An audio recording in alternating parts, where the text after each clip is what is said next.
Oi, gente! Tô de volta para falar sobre um assunto que, com certeza, é o assunto mais difícil para mim.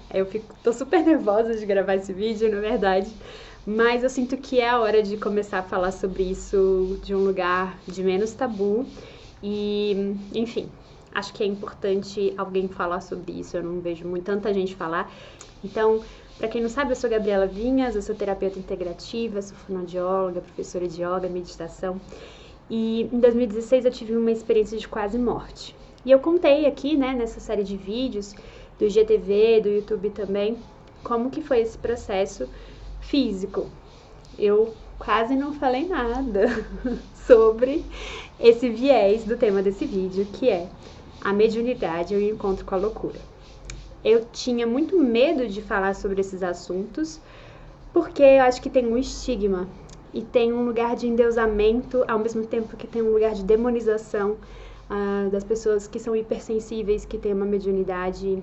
E eu vou contar pra vocês um pouco dessa história pra vocês entenderem por que eu tive medo, né, de falar sobre isso até agora. Então, estou um pouco nervosa, mas vamos lá, respira comigo. Enfim, depois da experiência de quase morte, conforme eu fui melhorando fisicamente, eu fui sentindo que a minha sensibilidade mediúnica ia aumentando. Eu já tinha antes uma sensibilidade, uma abertura, e ela não era tão visceral como se tornou depois. Então, se você não acredita em espírito, vida após a morte, nem nada disso, peço que você escute com o coração aberto esse vídeo, meu relato, porque você vai precisar trazer uma visão um pouco mais neutra com o olhar do que eu vou contar. Então, quando eu tive a experiência de quase morte, eu senti esse lugar de ir para um lugar onde eu sentia um pertencimento muito grande e com pessoas que eu não conhecia, mas que eram muito familiares. E quando eu voltei com um sentimento de gratidão muito grande por ter experienciado isso, né? Ter tido essa conexão com esse lugar que para mim era tão grande e ter experienciado o amor universal realmente e tudo mais. Daí, eu fui tendo essa melhora física, né, ao longo de um tempo, e conforme a minha melhora física acontecia, comecei a perceber que eu estava com uma abertura muito maior no campo sensível mesmo. Então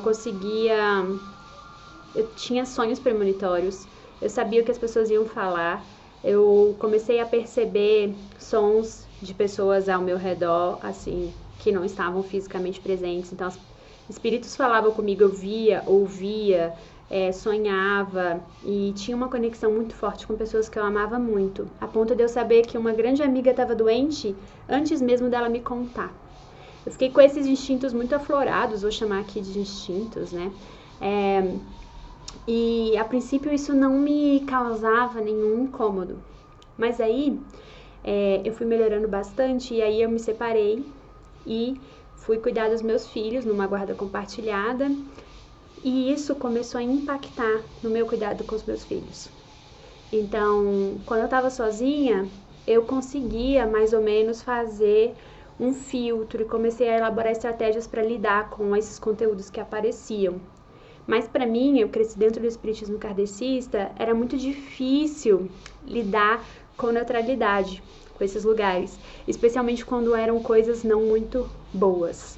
E eu fui me isolando cada vez mais, porque toda vez que eu estava no meio de muita gente, eu passava muito mal e era desesperador. Essa é a palavra, era desesperador, porque era muita informação para ser assimilada. Então eu ouvia muitas vozes, além das vozes das pessoas, os ruídos eram muitos, assim, não consigo nem te dizer. Talvez algum outro hipersensível consiga dizer aqui o que acontece com isso, mas eu não consigo trazer nem em palavras. Eu sei que quando eu percebi que quando eu estava com os meus filhos, isso estava começando a interferir, que eu sentia eu saindo do corpo, eu sentia que as interferências eu não conseguia neutralizar tanto. Eu tinha muito, muito medo de perder o controle, especialmente porque eu estava sozinha com 2 crianças, e que eu comecei a pedir ajuda para as pessoas ficarem comigo e com os meus filhos. Aí eu achei que era demais. Eu achei que eu estava meio que enlouquecendo, na verdade, mesmo sabendo que poderia ser um processo de descolamento do corpo físico, pelo que eu tinha vivenciado. Eu já era professora de yoga, já tinha uma vivência com chakras, energia sutil, mas nunca de um lugar de neutralidade. Essa é uma parte bem importante. Então esse lugar começou a ficar fora do controle e daí eu lembro que eu fui numa sessão de Body Talk e a minha terapeuta, eu falei, eu tô bem preocupada, na verdade, eu acho que eu não vou dar conta de continuar vivendo nesse paradigma, porque eu tô sentindo que eu tô muito aberta e eu não consigo delimitar esse espaço. Tanto que hoje eu trabalho bastante com essa delimitação do espaço sagrado, né? Nada acontece por acaso. E aí, essa terapeuta me encaminhou para uma psicóloga, e que foi quem me ajudou de verdade, assim. Tem um chá filosófico com ela aqui no Instagram, no YouTube também, onde eu falo sobre o processo de transcendência. Ela pesquisou o êxtase como transcendência e ela é psicóloga. Então, no doutorado dela. Bem interessante o trabalho que ela tem. E aí eu fui pra ela. E eu lembro que eu sentei na cadeira e falei assim, é o seguinte, eu tenho um mês pra me sentir normal, porque eu tô me sentindo uma alienígena, eu tô me sentindo isolada, porque eu não consigo ter contato com as pessoas, eu tô sentindo que eu vou enlouquecer, porque eu não consigo delimitar esse espaço, o que chega até mim, eu não consegui entender o que estava acontecendo comigo. E aí a gente fez um trabalho muito bonito, fiquei com ela 4 anos, fez um trabalho muito legal mesmo.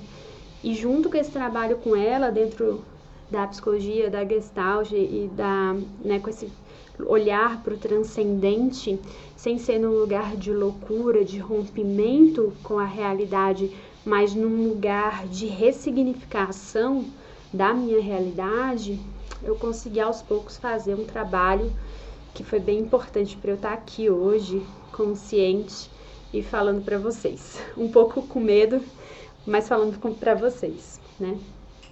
E aí, o que rolou foi que, junto com esse processo, eu comecei a ter um processo bem difícil de obsessão, assim. Na verdade, não era bem era um processo onde eu sentia que as pessoas, os espíritos iam pedir ajuda e eu não sabia muito bem o que fazer com eles, assim. E era aterrorizante ver algumas coisas que eu via. E se você acha que isso é criação mental, beleza. Então, eu comecei a ter isso e eu cresci dentro do espiritismo kardecista e comecei a perceber que eu ia precisar de outros tipos de ajuda também. E aí eu fui pro espiritismo, que era onde eu já conhecia, que eu sabia que poderia me ajudar nesse processo. Daí eu fui na comunhão espírita em Brasília, comunhão do DF, e quando eu cheguei lá, eu tava com esse lugar de descolamento, assim, de sentir como se eu estivesse desdobrando.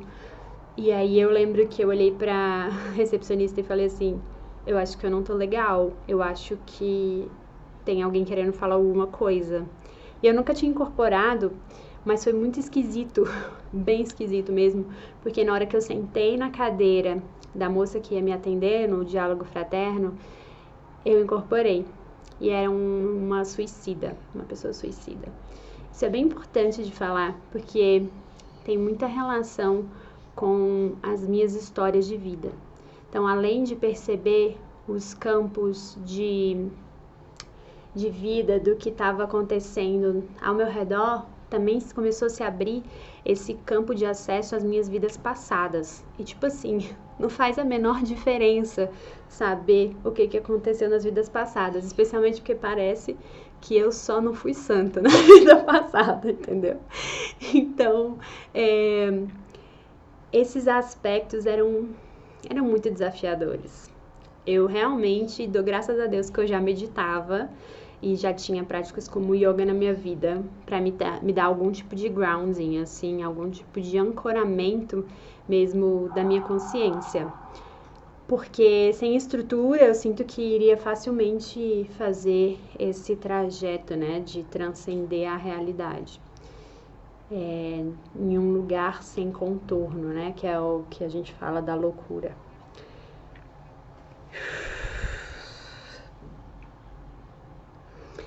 Então eu fui na comunhão e aí eu comecei a fazer um tratamento de desobsessão lá, que me ajudou bastante. E depois desse tratamento de desobsessão, depois não, na verdade, ao mesmo tempo, eu conheci a Letícia, que é uma trabalhadora da comunhão, que falou comigo que ela achava que seria muito legal para mim fazer um trabalho voluntário, que poderia me ajudar bastante a fechar o campo. Não sei qual que era a relação, mas que ajudando aos outros, eu ia me ajudar também a fazer esse ancoramento. E realmente foi muito marcante para mim quando eu fui trabalhar no GASFA, que é o Grupo Assistencial Francisco de Assis, no Paranoá, que é um centro kardecista que faz um trabalho incrível. E aí lá eu comecei a trabalhar como voluntária e encontrei um amigo do meu avô que trabalhava na mesa mediúnica com ele, e ele contei minha história, e aí ele me levou para a mesa de desobsessão. Então tudo isso aconteceu ao mesmo tempo que eu fazia um tratamento, eu trabalhava como voluntária e fui convidada para trabalhar numa mesa de desobsessão. E se você não manja desses negócios de espiritualidade, uma mesa de desobsessão é tipo um dos trabalhos mais punks, assim, vamos dizer. Porque dentro do espiritismo kardecista acredita que esses espíritos são espíritos das trevas, espíritos sombrios, assim, e que precisam de uma ajuda, que precisam ser doutrinados. E aí foi legal o grupo que eu participei, porque eu trabalhei ao longo de 5 meses, mais ou menos, e foi muito forte para mim esse marco. Fazer o trabalho voluntário e fazer o trabalho dentro da mesa mediúnica foi super importante para ir sentindo os meus contornos, o que era meu e o que era do outro. Mas ao mesmo tempo, conforme eu fui ficando melhor, eu fui percebendo que a religião, a instituição, não conversava muito com o que eu sentia no meu coração. Apesar de honrar e agradecer muito essa época, achar que esse trabalho é super necessário, a doutrina também, enfim, isso tem um respeito muito grande por tudo que eu vivenciei lá dentro, eu sentia fortemente que aquele não era o caminho. Eu ficava me perguntando, por que eu vou ficar falando para um espírito, né, ficar doutrinando ele dentro de uma religião que talvez, às vezes, vai falar coisas que nem eu tô aceitando, assim, de verdade. Aquilo não vibra com o meu coração. E então eu comecei a ter esse conflito com a religião. Daí eu fui na Umbanda, e aí na Umbanda eu encontrei um caboclo que falou pra mim que tudo que eu precisava estava dentro de mim. Foi quase o que o yoga fala, né? É o que o yoga fala. E eu achei aquilo muito simbólico. E daí eu fui no budismo também, mas um budismo que é diferente do que eu vou hoje. E um lama disse pra mim que era karma, que não dava pra mexer com karma, porque eu ficava procurando a resposta para essas perguntas. Por que eu preciso ter o campo assim? Porque assim, algumas pessoas falavam que era uma bênção, que era um dom. Eu falava, não faz o menor sentido para mim, isso está parecendo mais punição, isso não está parecendo uma bênção. Por que eu tenho essa abertura toda? Eu não quero ter essa abertura toda. Eu não sei o que fazer com essa abertura toda, isso não faz o menor sentido. Especialmente depois que eu comecei a questionar o meu trabalho dentro da mesa mediúnica. E então eu fui fazendo esse processo todo, e eu lembro que tinha mais de 1 ano quando foi a primeira vez que eu me senti realmente dentro de mim. E eu lembro porque eu me emocionei muito. Eu lembro que eu estava voltando de uma sessão de terapia, e minha terapeuta era em Sobradinho e era longe, assim, de onde eu morava na Asa Sul. E era longe, assim, aí eu voltando de carro, eu falei, nossa senhora, eu senti, eu encarnando praticamente, assim, realmente de sentir a minha presença. E daí por que eu tô contando tudo isso? Porque esse é um lado que eu não conto muito, pelo medo que as pessoas atribuem a esses processos que às vezes a gente tem acesso, né? Essas questões da mediunidade. E relacionam muito isso com a loucura, né? Então, como eu já falei aqui algumas vezes, eu tenho alguns amigos ateus Eu já contei esse lado pra eles, eu tinha muito medo de ser taxada como louca, esquizofrênica, ou qualquer coisa do tipo. Mas as próprias coisas que eu estudei sobre loucura dentro dessa visão mais espiritualista faziam muito sentido com o que eu estava vivenciando como processo mesmo de emancipação. Então essas ferramentas, aos poucos, elas foram diminuindo de intensidade conforme eu me apropriava de mim. E daí teve esse encontro com Feldenkrais, que é essa prática somática que foi muito forte para eu sentir os meus contornos, e fui fazendo esse trabalho muito, muito forte de aterrar, de me conectar especialmente com chakras básicos, por isso que eu trabalho tanto com pelve. Então eu fiz um trabalho longo de aterrar o chakra básico, chakra sexual, chakra umbilical, trabalhando especialmente a energia mais densa, porque eu tinha passado uma vida toda acreditando na negação desse corpo, na subjugação desse corpo, e de repente o trabalho que eu precisava fazer era exatamente o de honrar. Tanto que enquanto eu não honrei essa matriz, né, essa energia mais densa e a importância dela e a apropriação da minha própria energia sexual e a força disso, eu não tinha acesso, por mais que eu tivesse toda essa abertura com os campos daqui, eu não tinha acesso a esse lugar que eu falei que eu tinha essa sensação de pertencimento. Então, quando eu consegui, cada vez que eu me sentia mais encarnada em mim, mais forte, mais, né, me apropriando das minhas energias e da minha força, mais eu tinha possibilidade de entrar em contato com o lugar que eu fui quando eu quase morri. Então era quase como uma coisa behaviorista, assim.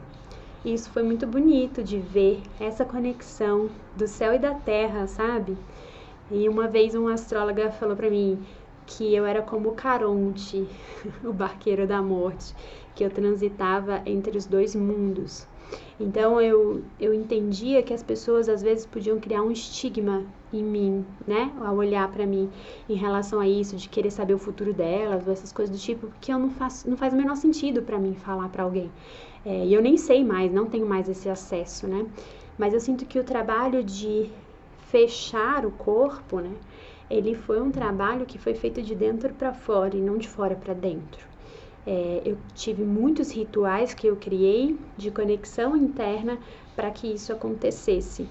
E aí, conforme essa mudança e essa delimitação de espaço foi acontecendo, eu consegui usar essa hipersensibilidade de um jeito muito mais produtivo, que era o que eu estava buscando. E nesse processo eu devo ressaltar assim gigantemente o trabalho da Rita Araújo, da Energia dos Arcanos, e do Matheus Abranches, do Vibe Lab, que são duas pessoas que me ajudaram muito a entender que era possível vivenciar essa abertura e essa disponibilidade num lugar de neutralidade, de ter contato com consciências extrafísicas, como o Matheus chama, que eu gosto bastante, né? Porque eu venho desse lugar do espírito, e ele fala que são só consciências. Esse lugar muda muita coisa para mim quando eu distancio do medo. Então, se uma consciência extrafísica está sugerindo coisas negativas, coisas que podem me ferir, ou ferir outras pessoas, ou ferir, né, a própria energia do ambiente, eu consigo lidar com mais neutralidade do que se eu achar que essa pessoa precisa receber uma coisa específica. Então eu delimito de dentro para fora e de repente o campo muda. E de repente eu não estou mais vendo coisas, ouvindo coisas. E hoje em dia eu quase não abro mais esse espaço, a não ser em situações muito específicas, onde eu sinto que eu preciso dar esse espaço de fluidez. Então, conhecer essa possibilidade de vivenciar os campos extrafísicos para além da religião foi um lugar que mudou tudo mesmo. E cada vez mais que esse trabalho acontecia, mais fazia sentido entender que o beijo que eu dei na loucura, né, eu falo que em algum momento, quando eu sentei na cadeira da minha psicóloga, era muito claro para mim que eu podia ir para um lugar de loucura, que eu podia romper com a realidade, e parecia um lugar de certo conforto, porque era um lugar onde eu sabia que se eu fosse eu não ia ter volta. E o outro lugar ia ser de muito trabalho, mas que ia me trazer um aprimoramento mesmo muito importante. Então esse vídeo tá gigantesco, mas eu sinto que é muito importante falar sobre isso. Eu tô um pouco nervosa também, então espero que tenha ficado claro. E no final das contas, eu continuo acreditando naquilo que eu falei para vocês que eu senti na minha experiência de quase morte, né? Em essência, nós somos todos amorosidade. E o caminho é um pouco a gente criar esse espaço de conexão com a nossa força e com a nossa amorosidade, com a gente. E isso vai modificar todo o campo ao nosso redor. É como se a gente, em cada coisa que a gente repousasse os olhos com amorosidade, a gente fosse transformar aquilo também. Como se a gente fosse imantar aquilo com amorosidade. Então, não importa tanto que você acredita, claro que isso importa em alguma medida, mas é possível que a gente consiga se comunicar sobre esses fenômenos num lugar não dogmático. E fica essa reflexão para, se você está passando por essas situações, se você, como eu, não conseguia ficar em lugares com muitas pessoas ou não sabia muito bem o que fazer com essas habilidades, fora da religião, fora da mesa mediúnica, fora do trabalho. Será que esse trabalho só acontece nos templos, nas religiões? Eu acho que não. E é esse trabalho interno que vai trazer um pouco mais de contorno para o que a gente pode transformar e dar voz, que materializar, para transformar o mundo e para conectar as pessoas cada vez mais com esse espaço de amorosidade. Fez sentido para você? Me fala, curte, compartilha, comenta, me manda uma mensagem, porque é muito importante para mim saber. Durante muito tempo eu achei que eu estava muito sozinha e à beira da loucura, e eu tive a bênção de ter encontros incríveis com a minha psicóloga, Célia, minha terapeuta de body talk, com a amiga que tinha indicado essa terapeuta um ano antes, com o Matheus, com a Rita. Então, é isso. Se esse encontro também faz sentido para você, e se eu posso te ajudar de alguma forma, tô aqui pra gente conversar. Beijo!